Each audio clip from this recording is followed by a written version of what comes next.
kayu anyok bukan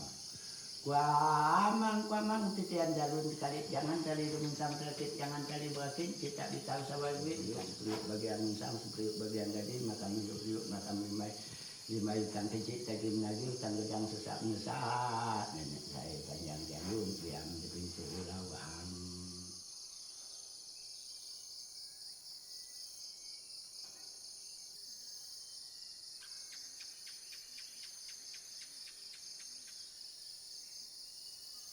Bayangkan dunia tanpa air keran, tanpa listrik, tanpa sosial media, tanpa smartphone, tanpa pop art, tanpa internet, tanpa berita, tanpa Disney Channel, tanpa McDonald's, tanpa Kristen ataupun Islam, tanpa ekonomi berbasis minyak bumi, tanpa partai politik, tanpa mall, bahkan tanpa uang.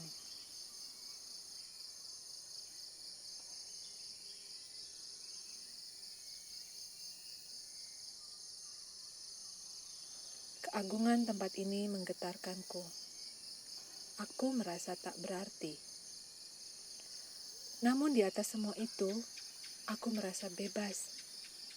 Bebas dari ekspektasi orang lain, dari kehendak konvensi sosial, dari semua aturan-aturan yang pernah ku kenal.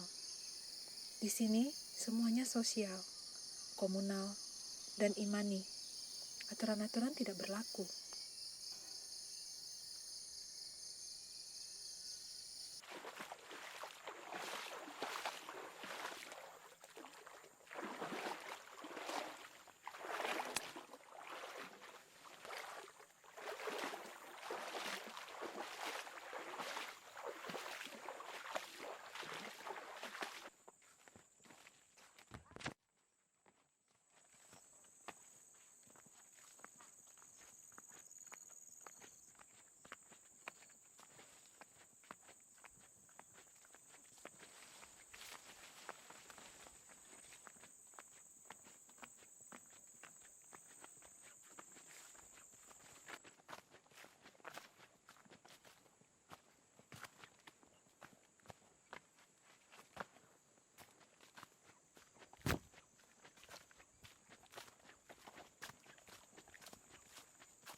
Menjalani hidup berpindah-pindah, orang rimba hidup dalam permukiman sementara yang mereka bangun dari bahan-bahan yang ada di rimba.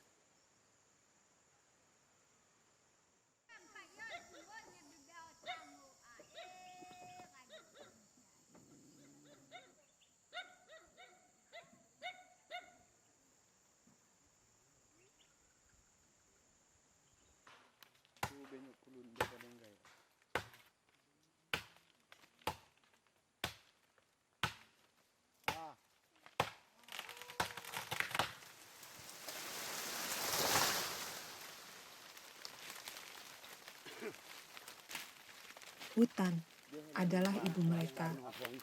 Mereka tinggal di sana dalam hubungan simbiosis dengan lingkungan yang mereka huni.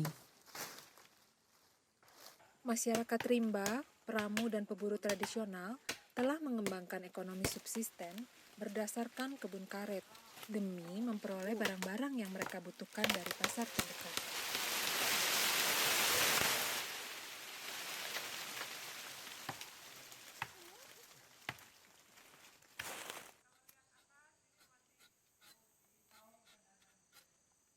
Sebagai orang luar, saya awalnya mengira identitas adalah masalah utama yang mereka hadapi. Di samping tekanan dari sistem kapitalis yang mengetuk pintu rumah mereka terus-menerus.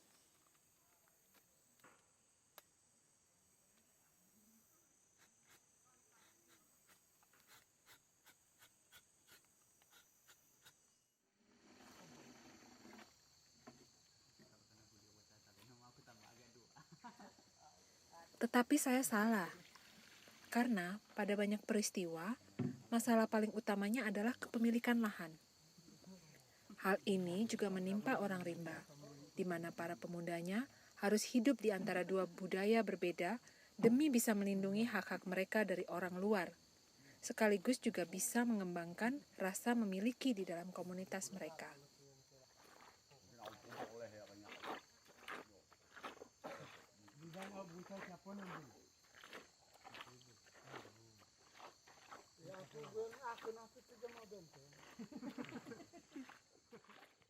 Kalau sudah pernah, Lagi kena tangke. entahlah. Logistik. Todo makanya dirancang dahulu. Kita tunjuk aja lah. Apalah cerita engkau harus Oh, hantu kulai. supaya apa gitu. Pendidikan seperti apa yang dibutuhkan oleh seseorang yang tinggal di rimba? Seseorang yang mungkin tidak pernah pergi lebih jauh dari kota Bangko, apalagi Jambi. Pencapaian seperti apa yang dibutuhkan oleh seorang anak yang usianya belum 7 tahun, tapi sudah mahir menggunakan golok tebas ukuran setengah meter untuk menyiapkan kayu bakar dan memasak tupai hasil buruannya untuk dimakan sebagai snack?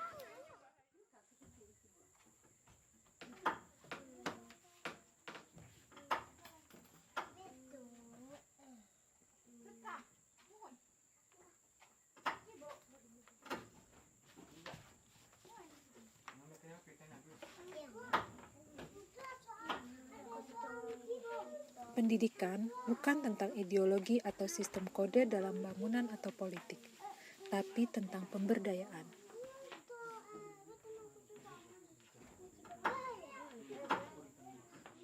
Konservasi, coba kamu. Konservasi coba tulis. Konservasi. Konservasi.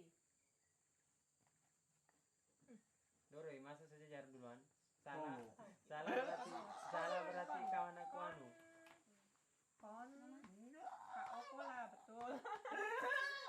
Kami mengajar murid-murid kami konsep-konsep seperti transmigrasi, deforestasi, konservasi taman nasional, membekali mereka dengan kosakata yang berkaitan dengan kejadian-kejadian di sekitar mereka, menginformasikan konsekuensi-konsekuensi, dan membekali seperangkat pengetahuan agar bisa membuat keputusan terbaik.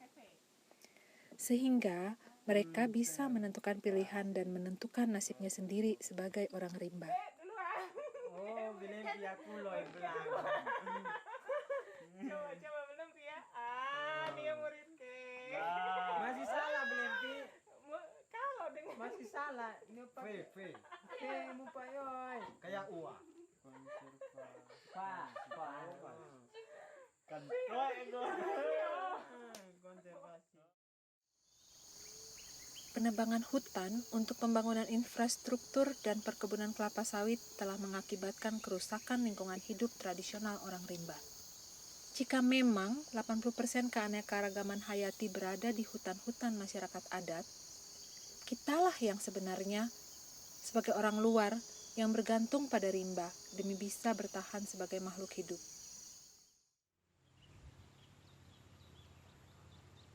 Mereka tidak membutuhkan kita yang hanya kerjanya merusak tempat di mana mereka seharusnya berada.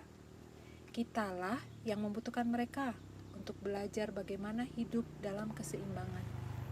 Mengambil hanya apa yang kita butuhkan dan membagikan sisanya.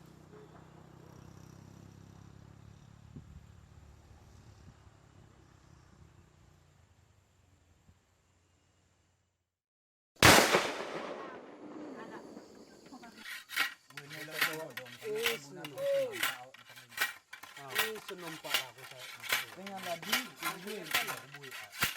kalau lalakan doong rumah depan enggak mandi ke au menggunakan anak. Silap ya dok kesan. Saya bunadi sindi. Itu. Kalau las bilik dong kami depan. Suatu malam, saya tiba-tiba terjaga mendengar keriuhan para anak-anak laki-laki yang pulang dari berburu. Malam yang beruntung, 2 hewan liar yang tertangkap dipotong-potong, dimasak, dan dimakan hanya dalam hitungan menit.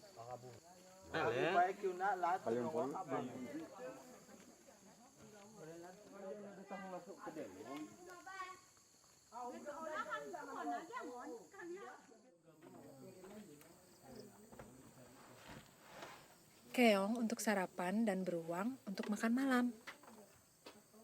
Mijak mengatakan kepada saya bahwa satu-satunya ketakutan orang rimba di hutan adalah kekurangan sumber makanan.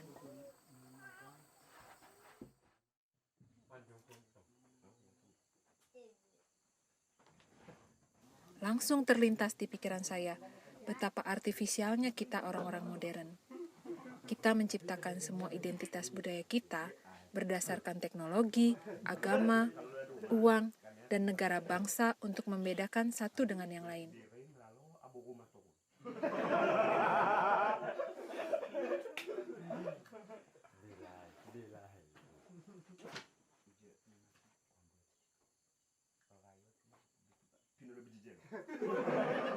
Dan kita tampaknya begitu terkonstruksi, benar-benar tidak alami, bahkan palsu.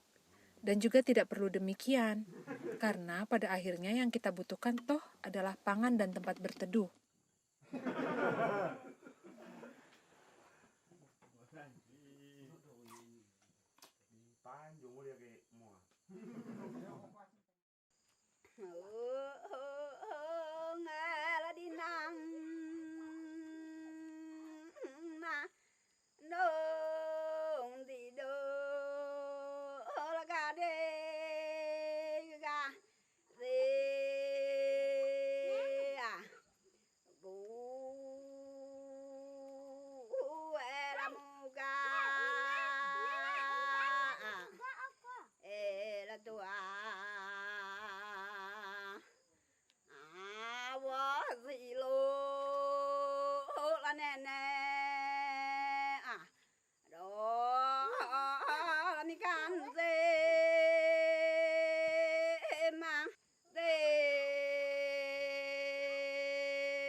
Pada tahap tertentu, futuristik distopia, di mana alam tidak lagi ada atau bahkan tidak lagi penting, kelihatannya bisa terjadi.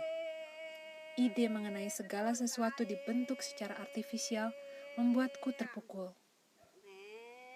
Aku melihat bagaimana penduduk kota membuang-buang makanan dan sumber daya secara keliru. Mereka percaya bahwa kita mampu mengontrol dan menggantungkan masa depan kita hanya lewat perencanaan jangka pendek. Kita percaya pada teknologi dan industri, dan kita tidak peduli tentang pemborosan dan penghancuran. Seharusnya kita peduli, karena ini bukan tentang menghentikan kemajuan.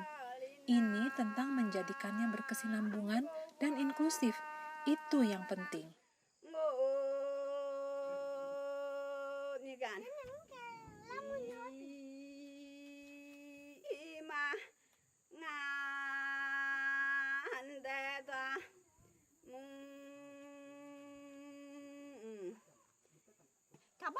Cabar, nong tina, cabar, enggak. Kapayan. Ande anu pemandian, mandi kok enggak le budak. Nyum katem parang mandi kok mandi ke le budak. Ha, ande sengok ande sentubong.